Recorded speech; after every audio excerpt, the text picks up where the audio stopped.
మామూలుగానే ఎకనామిక్ క్రైమ్స్‌ని సీరియస్‌గా తీసుకోవాలని సుప్రీంకోర్టు అనేకసార్లు చెప్పింది. హత్యల కంటే కూడా ఎకనామిక్ క్రైమ్స్ ఇంపార్టెంట్ అనేది సుప్రీంకోర్టు చెప్పింది. ఎందుకంటే హత్యలు ఒక్కొక్కసారి ఆవేశంతో ఆన్ ద స్పాట్ ఎమోషనల్‌కి గురయ్యి ఇంపల్సివ్‌గా హత్యలు చేసే అవకాశం ఉంది గానీ, ఎకనామిక్ క్రైమ్స్ ఎవరు కూడా ఇంపల్సివ్‌గానో, ఆవేశంగానో చేయరు. బాగా ప్రీ ప్లాన్డ్ చేస్తారు.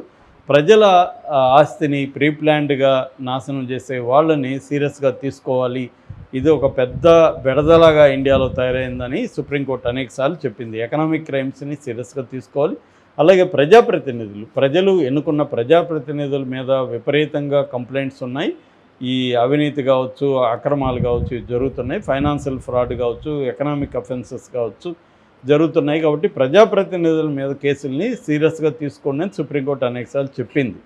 అయినప్పటికీ కూడా ప్రజాప్రతినిధుల కేసులు ముందుకు పోవట్లేదు. దీనికి ప్రధాన కారణం ఏంటంటే కేసులు పెండింగ్లో, కోర్టులలో టైం లేదు, అన్ని కోర్టులు లేవు మనకి.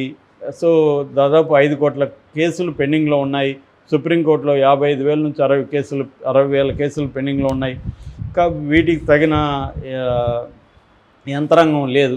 అలాగే ఇన్వెస్టిగేటివ్ ఏజెన్సీలకి పని ఎక్కువ ఉందని నేను ఇంతకుముందనే ఒక వీడియోలో చెప్పాను. సిబిఐ లాంటి వాళ్ళకి దాదాపు 7-8 కేసులు పెండింగ్లో ఉన్నాయి. వాళ్ళ స్టాఫ్ 23% సిబిఐకి స్టాఫ్ లేరు, వేకెన్సీస్ ఉన్నాయి. అట్లాగే ఒక్కొక్క కేసులో లక్షలాది పేజీలు, వందలాది సాక్ష్యాలను పెట్టాలి, విచారణకు టైం పడుతుంది, డాక్యుమెంట్స్ని ప్రింటౌట్లు తీయాలి, మళ్ళీ వాటిని ఎంఎస్ వర్డ్లోనో లేకపోతే ఎక్సెల్ షీట్లు తయారు చేయాలి. ఇవన్నీ పెద్ద క్లరికల్ వ్యవహారం, పెద్ద పని.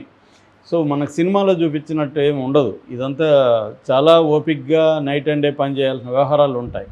సో కేసులు ఎక్కువైపోతున్నాయి. ఎందుకంటే మోడీ ప్రభుత్వం వచ్చినాక ప్రతిపక్ష పార్టీల మీద కేసులు ఎక్కువ అవ్వడం, దానివల్ల వీళ్ళ టైం అంతా దానికి సరిపోతుండడం అనేది జరుగుతుంది. నిన్ననే పార్లమెంట్లో మొన్న ఈడీ గురించి మాట్లాడినప్పుడు 193 కేసుల్ని ఈడీ పెడితే 10 ఏళ్లలో ఓన్లీ 2 కేసుల్లో మాత్రమే కన్విక్షన్ పడింది. అంటే 1% కేసుల్లోనే కన్విక్షన్. కానీ ఈడీ 193 కేసుల్లో పనిచేయాలి కదా. సో ఇది ఇబ్బంది అవుతుంది. సో దానివల్ల ప్రతి చోట కేసులు పెండింగ్లో ఉన్నాయి. అట్లాగా నిన్న తెలంగాణలో ఒక పిల్ అంటాం కదా, పబ్లిక్ ఇంట్రెస్ట్ లిటిగేషన్ నిన్న విచారణకు వచ్చింది. దీన్ని వేసింది ఎవరంటే హరిరామ జోగయ్య.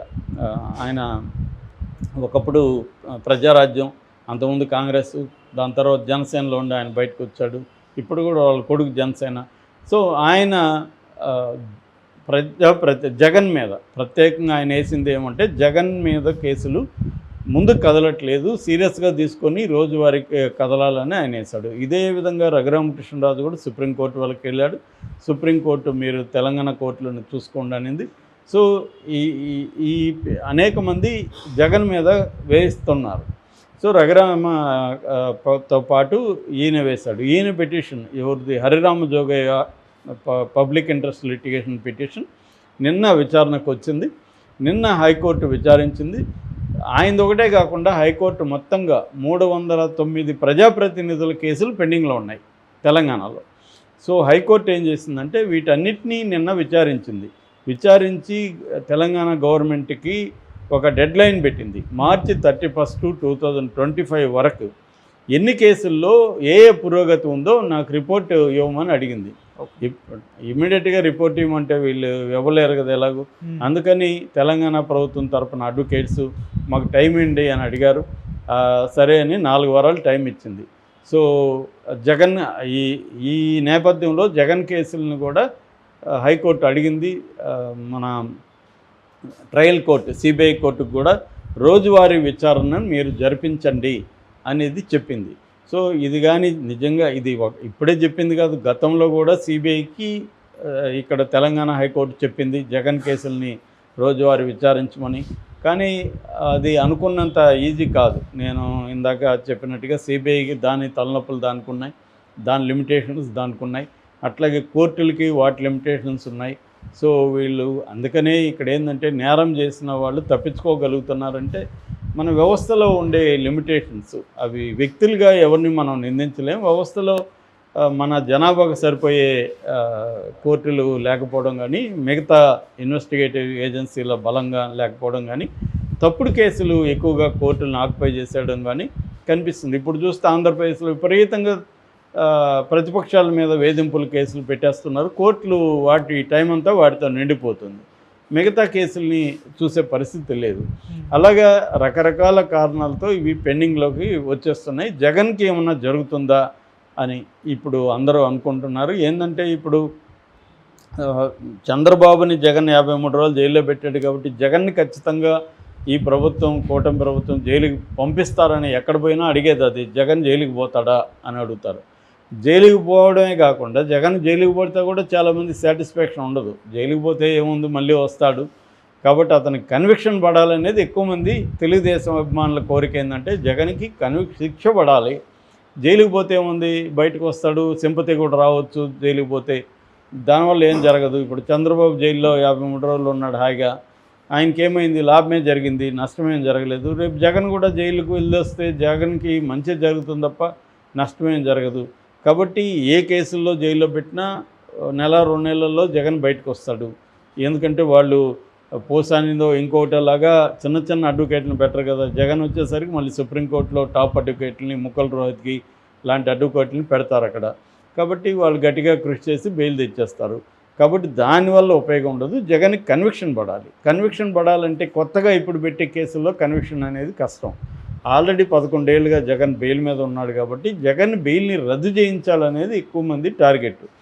జగన్ బెయిల్ రద్దు చేస్తే జైలుకి వెళ్తాడు. జైల్లో జగన్ ఉన్నప్పుడు ఈ కేసులను కానీ సీరియస్గా ముందుకు తీసుకెళ్ళి ఈ అక్రమ ఆస్తుల కేసులు కిడ్డుప్రోకో జరిగింది. కిడ్డుప్రోకో అంటే వాళ్ళ నాన్న సీఎంగా ఉన్నప్పుడు వాళ్ళ నాన్న కొంతమంది ఇండస్ట్రియలిస్టులకి మేలు జరిగే విధంగా నిర్ణయాలు తీసుకున్నారు. దానికి బదులుగా వాళ్ళు లంచం ఇవ్వడానికి బదులుగా జగన్ పెట్టిన కంపెనీలో ఇన్వెస్ట్ చేశారు. ఇది సో ఇప్పుడు జగన్ మీద సీరియస్గా 11 ఏళ్ళు బెయిల్ మీద బయట ఉన్నాడు, 16 నెలలు జైల్లో ఉన్నాడు. సో 12 ఏళ్ళుగా ఈ కేసు నడుస్తూ ఉంది. ఇది ముందుకు వెళ్ళలేదు, వెనక్కి కూడా రాలేదు. అంటే తేలిపోయి జగన్ నిర్దోషిగా బయటికి రాలేదు, అట్టని దోషిగాను చేయలేదు. ఇది మోడీ దాని ఏమంటారు, మోడస్ ఆపరండి. అంటే మోడీ ఏం చేస్తుంటాడంటే కేసులు అనే కత్తులు తల మీద వేలాడుతుంటే వాళ్ళు కంట్రోల్లో ఉంటారనేది మోడీకి ఉన్న ఇది. సో తమకు అనుకూలంగా ఉన్న జగన్ 10 ఏళ్ళుగా వాళ్ళకి అనుకూలంగానే ఉంటున్నాడు. మోడీని ఎక్కడ ధిక్కరించట్లేదు. ఈ రోజు కూడా డీలిమిటేషన్కి సంబంధించి తమిళనాడులో మీటింగ్ ఉంది. అన్ని పార్టీలు వెళ్ళినా ఒక జగన్ వెళ్ళలేదు, చంద్రబాబు వెళ్ళలేదు, పవన్ కళ్యాణ్ వెళ్ళలేదు. అంటే ఆంధ్రప్రదేశ్లో ఉండవల్లి చెప్పినట్టుగా ఎవరు అధికారంలో ఉన్నా ఎవరు లేకపోయినా మొత్తం బీజేపీ అధికారంలో ఉన్నట్టే. ఆంధ్రప్రదేశ్లో ఉన్న ఎంపీ సీట్లన్నీ బీజేపీ అకౌంట్లోనే. నిజానికి జగన్ వ్యతిరేకించవచ్చు, కానీ జగన్ వ్యతిరేకించట్లేదు. చంద్రబాబు ఎలాగో కూటమిలో ఉన్నాడు కాబట్టి వ్యతిరేకించడు. సో అందువల్ల జగన్ బీజేపీకి అనుకూలంగా ఉన్నప్పటికీ కూడా ఈ కేసుల నుంచి జగన్కు విముక్తి కలిగించలేదు బీజేపీ. ఎందుకంటే కేసులు ఉంటే జగన్ మన కంట్రోల్లో ఉంటాడనేది బీజేపీ. అందుకే ఇప్పుడు కానీ కేసులు లేకపోతే ఈరోజు జగన్ తమిళనాడుకి వెళ్ళేవాడు, స్టాలిన్తో కలిసి ఉద్యమాలు చేసేవాడు. కానీ ఎందుకు వెళ్ళట్లేదు అంటే మోడీ జగన్ని రక్షిస్తున్నాడు. ఇప్పుడు కానీ జగన్ మోడీకి యాంటీగా అయితే మోడీ రక్షించడు. చిన్న మేట ఇలా తిప్పితే జగన్ జైలుకి వెళ్తాడు. కన్విక్షన్ కూడా పడే అవకాశం ఉంది. కన్విక్షన్ పడి 2 ఏళ్ళ పైన కన్విక్షన్ పడితే రాజకీయాల నుంచే జగన్ విరమించాల్సిన పరిస్థితి ఏర్పడుతుంది. ఎందుకంటే చాలా గ్యాప్, మళ్ళీ పోటీ చేయడానికి చాలా గ్యాప్ అయిపోతుంది. ఈ లోపల వేరే ప్లేయర్స్ వచ్చేస్తారు. అందుకని జగన్ ఏం చేస్తున్నాడంటే మోడీకి జాగ్రత్తగా మోడీతో ఉంటున్నాడు. సో మోడీ కూడా జగన్ని జైలుకి పంపించి శిక్షపడి జగన్ పొలిటికల్ కెరీర్ నాశనం చేయాలని మోడీ అనుకోవట్లేదు. ఎందుకంటే నాశనం చేయడంలో మోడీకి వచ్చే ఉపయోగం లేదు, చంద్రబాబుకే ఉపయోగం. సో చంద్రబాబుకి ఆ మేలు చేయడానికి మోడీ రెడీగా లేడు. ఎందుకంటే చంద్రబాబు స్ట్రెంగ్త్ అయితే చంద్రబాబు కూడా తన మాట వినడు. లాయల్ పార్ట్నర్ కాదు చంద్రబాబు.